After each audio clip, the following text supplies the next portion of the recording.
हरे कृष्णा। तो आ गई है बड़ी ही विशेष एकादशी, जिसे सभी भक्त बना रहे हैं 16 अगस्त 2024 को। इस एकादशी को पवित्रा एकादशी या फिर पवित्रारोपणी एकादशी भी कहते हैं। एक बार युधिष्ठिर महाराज ने यही प्रश्न भगवान कृष्ण से किया कि सावन के महीने के शुक्ल पक्ष में आने वाली एकादशी की क्या महिमा है। भगवान श्री कृष्ण ने कहा, सावन मास में जो व्यक्ति अश्वमेध यज्ञ के बराबर पुण्य प्राप्त करना चाहता हो, उसे इस पवित्र एकादशी का अवश्य ही बड़े ही यत्नपूर्वक इसका पालन करना चाहिए। द्वापर युग के प्रारंभ में महीजीता नामक एक राजा महिष्मतिपुरी के राजा हुए। समस्त साम्राज्य सर्वदा ही खिन्न रहता था, क्योंकि राजा लंबे समय तक प्रयास करने के बाद भी किसी राजकुमार पुत्र को उत्पन्न नहीं कर पाया। सारा ही समाज, सलाहकार सभी राजा से कहते थे, आप ये करिए, वो करिए, देवताओं की पूजा करिए। सब कुछ करने के बावजूद भी उनके घर कोई पुत्र नहीं हुआ। चिंतित राजा ने अपनी प्रजा, अपने सलाहकारों से कहा, कुछ करिए। सभी लोग जंगल की ओर ढूंढते हुए गए तो उनको एक बड़े ही पवित्र ऋषि का आश्रम प्राप्त हुआ, जिनका नाम था लोमस ऋषि। लोमस ऋषि वो ऋषि हैं जो कि ब्रह्मा जी से भी बड़ा जीवन पाए हैं। जब एक ब्रह्मा मर जाते हैं तब वो अपने शरीर का एक रोम, जो रोंगटा होता है, वो निकाल कर के उनके विलाप में डालते हैं कि जैसे लोग मृत्यु में मुंडन करवाते हैं किसी के चले जाने पर, तो लोमेश ऋषि के शरीर पर इतने रोम हैं और एक रोम तब गिरता है जब एक ब्रह्मा की मृत्यु हो जाती है। तो सोच लीजिए कितनी आयु है लोमस ऋषि की, जो भूत, वर्तमान और भविष्य के ज्ञाता हैं। ऐसे लोमस ऋषि द्वारा जब ये प्रश्न पूछा गया तो लोमस ऋषि ने कहा कि आप सब को मैं एक बात बताऊं, आपके राजा ने पूर्व जन्म में एक ऐसा पाप किया जिसके कारण उनके घर में पुत्र नहीं है।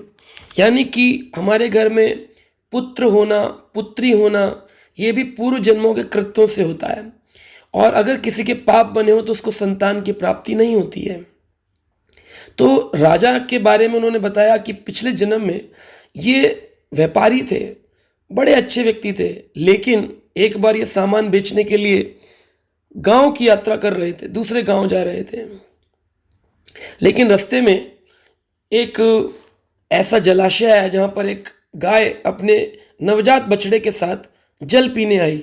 गर्मी बहुत थी और उस ज्येष्ठ के महीने में इतनी गर्मी थी, राजा ने गाय और बछड़े को धक्का देकर स्वयं अपना जल पिया और अपनी प्यास बुझाई। इस अपराध के कारण, यानी गौ माता के प्रति अपराध के कारण, अपने पूर्व जन्मों के कृत्यों के कारण आज उनके घर में कोई पुत्र नहीं है। यानी अगर किसी घर पुत्र नहीं है तो उसने इस प्रकार का कोई प्रारब्ध अपराध किया है, पूर्व जन्म का कर्म। तो राजा के सलाहकारों ने कहा, हे ऋषि, आप हमें बताएं हम क्या करें। तो उन्होंने कहा, देखो, सावन के महीने की जो शुक्ल पक्ष एकादशी है, इस एकादशी को पुत्रदा एकादशी भी कहते हैं। और इस एकादशी का पालन करने से पाप का नाश होता है और पुत्र रूपी संतान की प्राप्ति होती है। तुम लोग अपने अपनी एकादशी के फलों को एकत्रित करके द्वादशी में पारण करने से पहले ये सारे फल अपने राजा को समर्पित करना, तो उनके घर में पुत्र रत्न प्राप्त होगा। उन सब ने इसी प्रकार एकादशी का पालन किया और कठोरता से व्रत पालन करने के बाद द्वादशी के दिन प्रजा ने अपने पुण्यों को राजा को अर्पित किया। उसके प्रभाव से उनके घर एक स्वस्थ बालक का जन्म हुआ। भगवान कृष्ण कहते हैं, युधिष्ठिर, ये एकादशी पवित्रा पुत्रदा एकादशी के नाम से प्रसिद्ध है। जो व्यक्ति इस पवित्र दिन पुत्रदा एकादशी की महिमा का श्रवण या पठन करता है, उसे योग पुत्र की प्राप्ति होती है।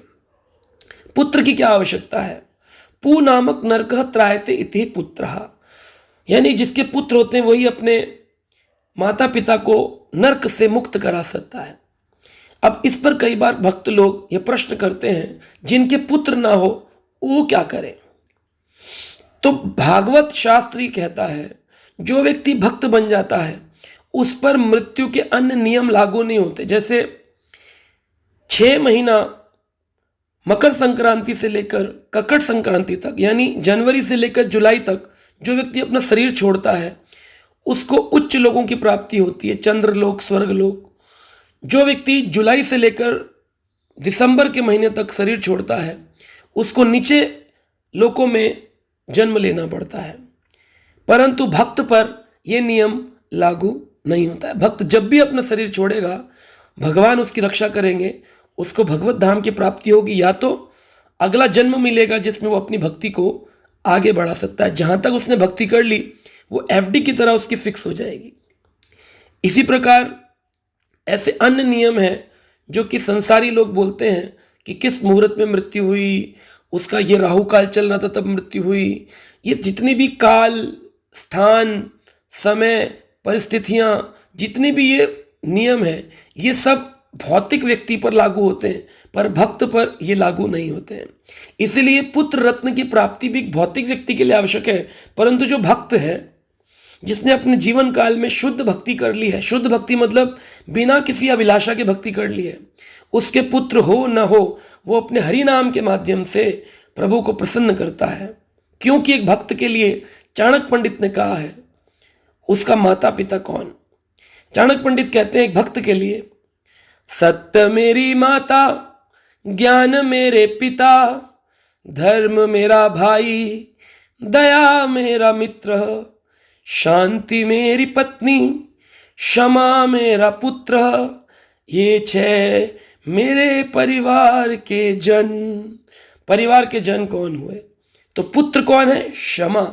यानी एक भक्त का जब वो शांत होता है यानी वो अपनी पत्नी के संग होता है, जब वो किसी को क्षमा करता है यानी कि उसने पुत्र रत्न की प्राप्ति करी है, जब वो दयावान होता है उसके पास उसका मित्र है, जब वो धार्मिक कार्य करता है, धार्मिक कार्य, तो उसका भाई उसके साथ है, जब वो ज्ञान का अनुगमन करता है उसके पिता उसके साथ हैं, और जब वो सत्य बोलता है तो उसकी माता उसके साथ है।